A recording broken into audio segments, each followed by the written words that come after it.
고속도로에서 화물 트레일러의 바퀴가 빠지며 반대편 차선의 관광버스를 덮쳐 버스기사 등 2명이 숨지고 승객 10여 명이 다쳤습니다. 관광버스의 앞유리를 깨고 들어간 바퀴는 운전기사와 승객을 치고 나서야 버스 중간 통로에 멈춰섰습니다. 홍서연 기자의 보도입니다. 경기도 안성시 경부고속도로 안성나들목 부근.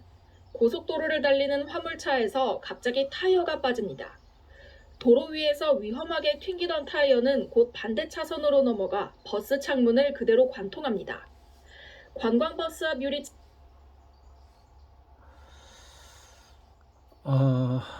진짜 안타까운 뉴스를 보게 됐는데요.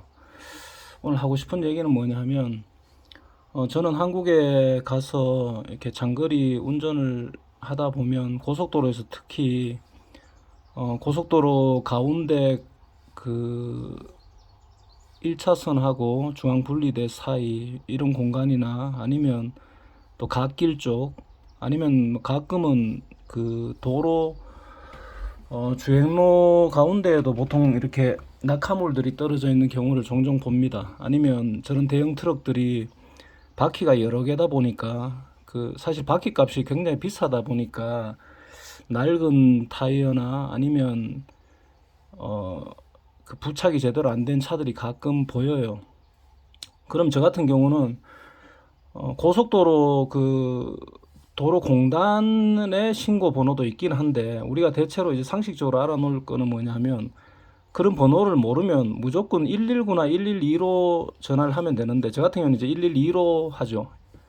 경찰로 전화를 하면 이러이러한 상황에 지금 제보를 하고 싶다 그러면 그 친절히 응대해 줍니다. 그래서 어디쯤이냐, 고속도로 어느 지점쯤 되냐고 묻거든요. 그럼 보통 고속도로 갓길에 보면 그 100m마다 팻말이 있습니다. 그러니까 어느 고속도로 몇 킬로 지점, 그러니까 몇 점 몇 킬로 지점이라고 팻말이 있는데 그 팻말을 보고 얘기하거나 아니면 전방에 어떤 제이시나 휴게소 같은 것이 이제 팻말이 보이면 뭐 어느 휴게소 몇 킬로 전 지점 아니면 어느 나들목 몇 킬로 전 지점 이렇게 얘기를 하면 경찰관이 그러면 지금 그 제보자님의 위치 파악을 좀 하겠습니다. 그러면서 우리가 이제 핸드폰을 가지고 있기 때문에 경찰에서는 바로 위치 추적이 됩니다. 그럼 우리가 지나고 있는 위치 추적을 해가지고 도로공사 쪽으로 경찰이 연락을 해서 그 낙하물 같은 것을 이제 바로 치워주거든요. 근데 이제 제가 그 신고를 종종 하는 편인데 그때마다 느끼는 게 뭐냐 하면 항상 거의 뭐 한 번도 안 그런 적이 사실 없었는데 최초 제보자가 됩니다. 이게 무슨 말이냐 하면 그 수많은 차들이 지나다니고 하는데 제보를 안 한다는 거죠. 이걸 어떻게 알 수 있냐 하면 보통 이제 다른 분들이 먼저 선행 차량들이 누군가가 제보를 했다면 이미 그것이 조치가 들어가는 상태고 그걸 우리가 이제 통화해보면 알 수 있는데 경찰에 신고하고 나면 바로 도로공사에서 연락이 오거든요. 연락이 와서 선생님 그 정확한 위치를 한 번 더 확인하겠습니다 하고 연락이 와요. 근데 최초 출동인 거죠. 그러니까 그 말은 제가 최초 제보자라는 얘기예요. 그럴 때마다 저는 참 안타까운 게 뭐냐면 누군가의 아버지, 누군가의 가족 정말 극명하게 얘기를 한다면 나의 친척이 후행으로 오다가 다칠 수도 있는 상황일 수 있단 말이죠. 그렇다면 조금 귀찮고 하지만 112에 전화를 해서 조처를 좀 하고 지나간다면 이런 안타까운 일을 좀 예방할 수 있다는 거죠. 그러니까 제가 항상 신고할 때마다 우려하고 했던 부분인데 이런 대형 사고가 지금 나버렸죠.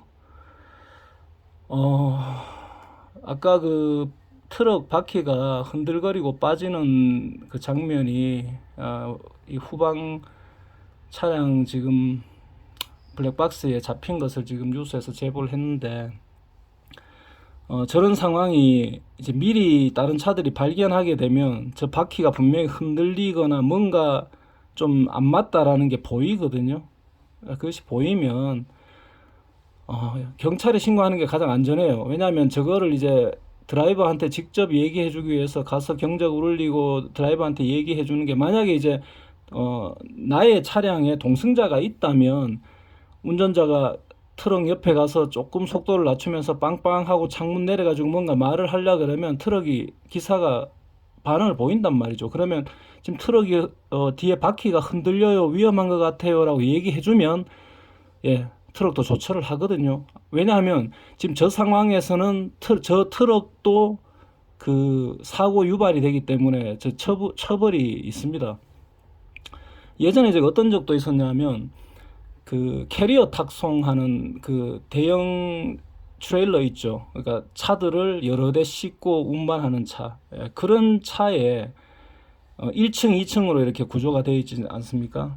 근데 2층에 차 올려져 있는 그 부분에 팔레트라 그러죠. 팔레트가 기울어져 있는 거예요. 그러니까 밸런스가 안 맞게 한쪽이 푹 주저앉아 가지고 차가 자칫 잘못하면 코너에서 차가 넘어질 수도 있는 상황인 것이 보여가지고, 이제 그런 때도 경찰한테 신고를 해요. 신고를 하면 그 다음에 그 피드백을 좀 해달라 그래요. 그게 이제 안전하게 조치가 됐는지, 그런 상황에서는. 그러면 경찰관이 하는 얘기가 그 차가 이제 휴게소로 들어가가지고 조치를 했는데 제보해 주셔서 너무 감사하다라고 이제 얘기를 했대요. 이제 그런 인사를 듣고 싶어서 했던 건 아닙니다. 그건 아시죠? 근데 반드시 그 조치가 됐는지 확인을 하고 싶은 경우에는 그렇게 부탁을 해가지고 피드백 꼭 좀 해주세요. 제가 보기에 너무 위험해 보였습니다. 이렇게도 할 수 있는 거죠. 누군가가 제 영상을 보신다면 이제 경찰 쪽에서도 조금 이 부분을 참고했으면 좋겠는 게, 좀 이 제보가 많지를 않대요, 사실. 그러니까 제보가 많지를 않은데, 제보가 만약 있다면 제보해 주시는 분에게 피드백을 해주는 것이 필요하지 않겠나 하는 생각도 있습니다. 그러니까 대부분 만약 10번을 제보하면 다시 전화 와서 선생님 이렇게 제보해 주셔서 안전하게 조치가 돼서 너무 감사합니다 라고 이 피드백을 해주는 경우가 또 사실 거의 없어요. 그러니까 요즘 세상이 갈수록 각박해지고 이 개인주의적인 각자 도생의 세상인데, 이런 세상에 조금 서로 이렇게 커뮤니케이션이 잘 되면 제보도 더 잘 이루어지고 이런 안타까운 사고가 좀 예방되지 않을까 하는, 참 가슴이 아픕니다. 누군가의 아버지고 누군가의 가족이고, 그리고 또 저 트럭 기사는 죄책감에 시달릴 테고, 제 영상이 조금 도움 됐으면 하는 바람입니다. 여기까지입니다.